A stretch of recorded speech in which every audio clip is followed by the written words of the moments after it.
Hey, what's up you guys? I hope you're doing okay. Today I'm going to show you how to make probably my favorite challah bread recipe. So yeah, let's get started.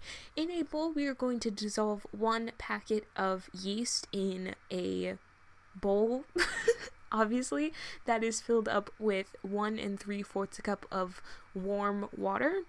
And in addition to that, we are also going to dissolve a tablespoon of sugar in that water and then add the yeast. And then when that's all dissolved, we are going to add 1/2 cup of oil.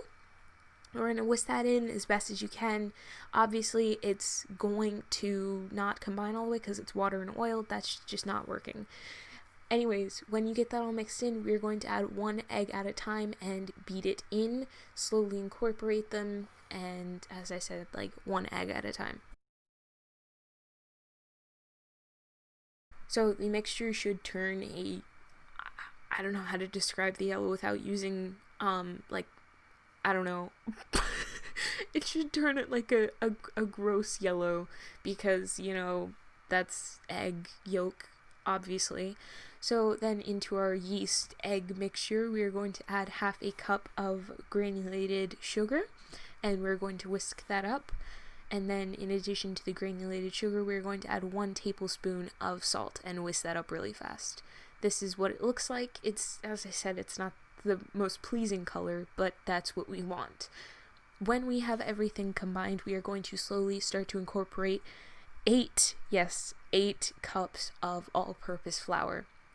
You want to start off with a whisk because personally it's just easier for me to mix it in. It's okay if there are lumps, we are going to need this, so don't worry too much about that.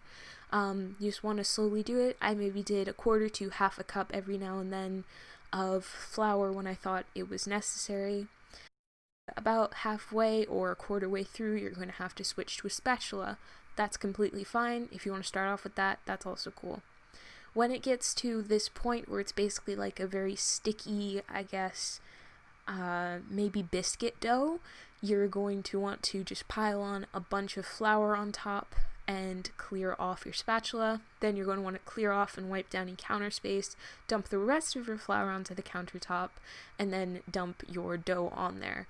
This is just how I chose to do it. This is how I choose to do most of my bread recipes. I don't know, I find it easier to combine the last bit of flour when your dough is getting thicker by just kneading it all in. When you are getting closer and closer to the end of kneading, it should turn from, you know, that floppy dough to this well put together dough, and that's awesome. Good job. When it is ready, you're going to want to grab a bowl and you're going to want to put some oil or butter in there, and then you're going to form your dough into a ball. Place that in a warm spot for about an hour. After about an hour, you're going to want to punch your dough down, obviously, so then it can rise again. This is what it looked like. It rose very nicely. I love dough so much. It's so fluffy and soft. So I just took it out, punched it down, and then formed it back into a ball, put my towel back over it, and put it in a warm spot for about 30 more minutes. When the 30 minutes are over, we are going to take our dough and dump it out onto a clean surface. You can flour it. I was out of flour, so that kind of sucked, but you're going to want to divide it into 2 portions, and then you're going to want to divide those portions into either 6 portions, I guess, or 1 6 and 1 8. So there would be 8 balls coming from one and 6 balls coming from the other side. Does that make sense? I'm pretty sure that makes sense. At least for me, that makes sense. So you just want to roll them out, just how we did for the pretzels, working your way from the middle all the way out to the ends and evenly putting pressure down onto the rope, I guess. I'm pretty sure that makes sense. For some reason, I lost the footage of me braiding my 6-string challah bread, so I'm going to show you how to do the 8-string challah bread.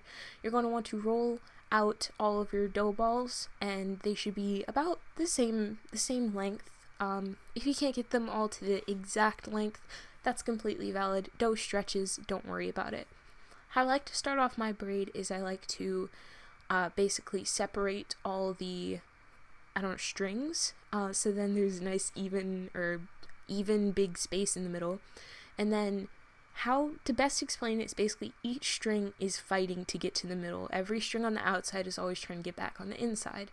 So you just want to take the outside string, bring it to the middle, take the other outside string from the opposite side, bring it to the middle, and you just want to continue taking the outer rope or string and you want to continuously put it in the middle. It's okay if some spots are a bit thicker than others. That's completely valid. It's fine. It's bread, so really, I don't, who cares, I guess? So yeah, it's like super easy, and the first time I did it, I was like really scared because I was like, shoot, wait, it's like 3 a.m. Why am I making such a complex bread? But then when you look at it, it's really not that complex, because once you get your mind to wrap around it, it's super easy. Anybody can do it, you can do it. Okay, so for some reason, my camera lost footage of me egg washing for the first time, so ignore that. So I egg washed it and then I rose it for 30 minutes in a warm spot. After those 30 minutes were over, we are going to egg wash it again before we place it into an oven that is preheated to 375 degrees. And you want to bake that for 35 to 40 minutes, because mine was on convection for half the time because I forgot. I put mine in for 20 to 30 minutes. At this moment, before you put it into the oven, you can put on poppy seeds or sesame seeds on top. I chose not to because I love this beautiful, almost glossy glaze that happens because of the double egg wash. I definitely recommend doing that. Please do not skip that because it makes it look so pretty. Also, warning, please make sure to put parchment paper on your pans because it will make a difference. Or butter or grease your pans because I have to deal with that tomorrow morning. That's not going to be very fun. I'm very excited for it. Here's the second one. I'm pretty sure that's the 8 braid one, and the one that I took out before this one was the 6 braid one. Again, please just use parchment paper on your pans. But here it is. Here is your challah bread. It is delicious. It is super fluffy. I love it so much, and it's so pretty. This is like the only bread that I've been able to braid properly and it come out nice and fluffy. And look at that crumb. Look, Paul Hollywood would be happy, I'm pretty sure, because like it's not staying down, you know? That's what he always did. He always tested bread by just like poking it, and if it stayed down, it's raw, but if it bounced back, it's good. And look at that. Boom, boom, boom. Wonderful. Stayed up. So yeah, that's the end of the video. I hope you guys enjoyed. If you did, please make sure to like, comment, share, and subscribe. And cool. I will see you guys next time. Stay safe. Bye.